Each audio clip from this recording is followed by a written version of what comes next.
Sabah Nour tout le monde, bonjour, j'espère que vous allez bien. J'ai vu le titre, Hena, c'est l'automotivation au quotidien, découvrir le plaisir du challenge. En fait, c'est la réalité, c'est que le challenge est une belle chose. Parce que le contraire du challenge, c'est quand il y a la routine. Et qu'est-ce que vous pensez de la routine? Faire la même chose au quotidien, que ce soit dans le couple ou là dans la vie, la routine est mortelle. Je suis heureux pour vous que vous ayez l'opportunité de faire quelque chose de différent et d'être stimulé. J'imagine toujours un truc qui n'a rien à voir avec le système bancaire, mais vous avez quand même des gens à la banque. Imaginez les gens qui travaillent par exemple comme portiers. J'utilise ça juste pour donner une métaphore, une image. Moi, j'imagine quand je vais au mall et je vois le monsieur qui est, par exemple, à la porte d'Adidas ou les chez Haja, et ce monsieur-là, personne ne lui parle. Il fait toujours la même chose. Et qu'est-ce qu'il fait? Il fait rien. Il est là. Et puis c'est tout. Mais à la banque, quand il y a le portier, il a l'opportunité d'appuyer sur un bouton pour ouvrir la porte. C'est déjà un stimulus pour son cerveau. Les autres, on leur parle même pas. Donc la routine de ces gens-là doit être mortelle. Même si on prend un directeur de banque, on lui donne 50 000 dirhams, mais il devient portier, il va flipper.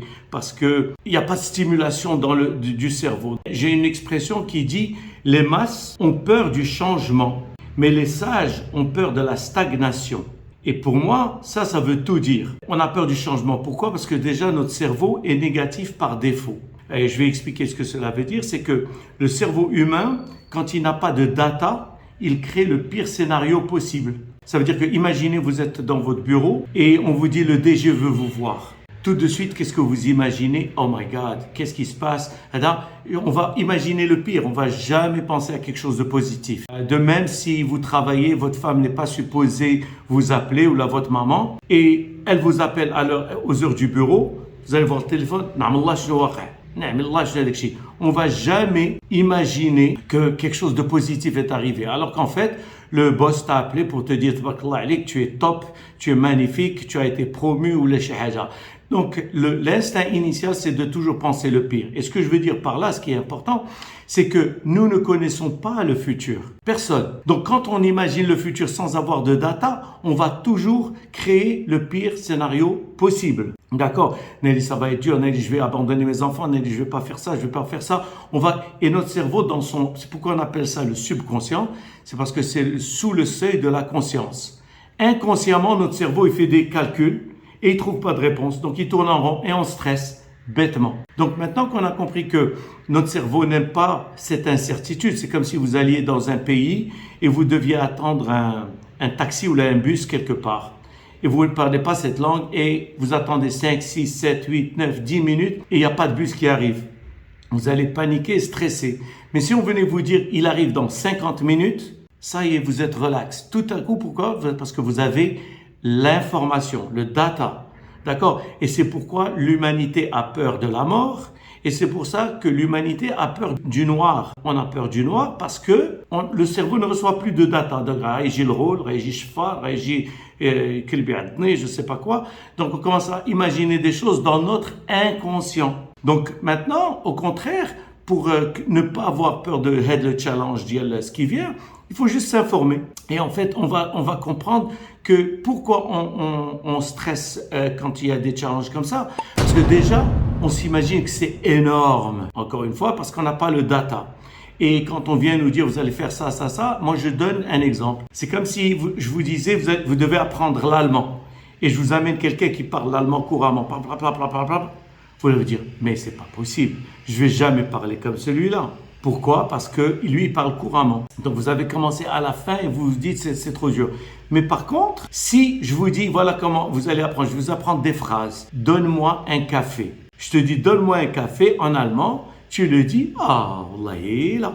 C'est facile. Alors, s'asseoir en allemand, c'est X. Boire, c'est Y. Wallahi, là, ça devient logique. Tout à coup, c'est comme des à petite cuillère. Wallahi, j'arrive à le faire. Donc, il n'y a plus de crainte. Donc, maintenant, quand on vous a dit ce matin, alors que si je vous dis le travail que vous faites aujourd'hui vous-même dans votre banque, imaginez, vous ne connaissiez rien de ce travail que vous faites. يلا غتبدا اليوم وغيجي عندك شي واحد يقول لك ها شنو خصك دير فيه هادشي وهادشي وهادشي وهادشي وهادشي وهادشي وهادشي وهادشي تقول waouh, tu بزاف عليا. Alors qu'aujourd'hui, tu le fais sans problème. Donc, il n'y a pas de problème. Donc, c'est le fait qu'aujourd'hui, on imagine un volume et on ne connaît rien. Un autre truc, c'est ce que j'explique à beaucoup d'étudiants. Je leur dis, écoutez, imaginez quelqu'un qui va s'inscrire à une université de médecine.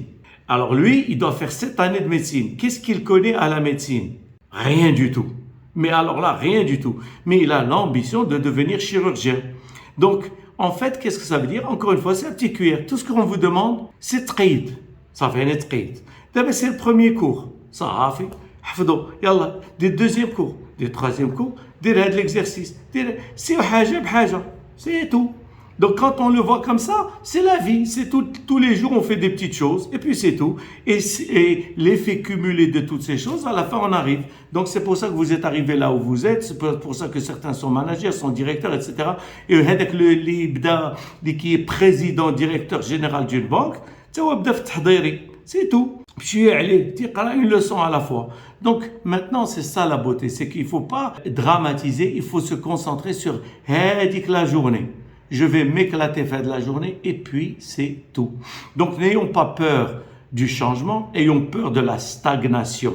D'ailleurs, j'ai formé Wahid Sida Wahid Marra, elle a dit une très très très belle phrase. Elle a dit, on cherche la stabilité, puis on s'en plaint. Et quand j'y ai pensé, j'ai trouvé que c'était brillant comme phrase. C'est vraiment brillant. Pourquoi? Parce que moi, تنتقاتل باش نتزوج هاني تزوج ايوا من بعد ابري جو موني خصني نتقاتل باش نشد ديبلوم هاني شديت ديبلوم ايوا من بعد جو موني هانا تقاتلت باش نشد ان بوست ايوا من بعد جو موني non la beauté c'est pas dans l'atteinte d'un objectif c'est dans le parcours. D'accord, c'est ça qui est beau. C'est tous les jours, je prends plaisir à aller à cette université, à rencontrer des gens, à discuter avec des gens, à parler à ma famille, leur dire voilà ce que j'ai fait aujourd'hui. C'est ça le plaisir. Ce n'est pas est-ce que un Jewish, est-ce que un diplôme, est-ce que un Dekshi. Un régi par défaut. C'est comme moi, j'enseigne beaucoup le commercial. Tu dis c'est comment on fait le closing. Il n'y a pas de closing. Le closing vient tout seul. Si tu as bien fait les choses, les gens achètent, c'est tout. C'est pas très compliqué.